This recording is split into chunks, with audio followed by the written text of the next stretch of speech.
Hi friends, आज हम लोग पढ़ेंगे एडिशन। चलिए, तो अभी हम लोग पढ़ने वाले हैं एडिशन।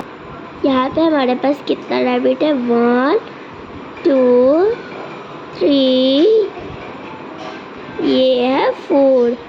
तो हमारा कितना आएगा? 4। यहाँ पे हमारा 4 रैबिट है। अब दूसरा, यहाँ पे हमारे कितने रैबिट्स हैं? 1 2 3 4 5। हमारा यहाँ पे 5 रैबिट्स हैं। अब दूसरा, यहाँ पे हमारे कितने सारे रैबिट्स हैं?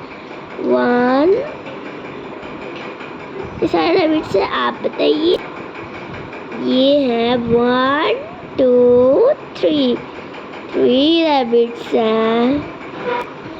ये वाला आप बताइए। Bye bye, bye bye my friends.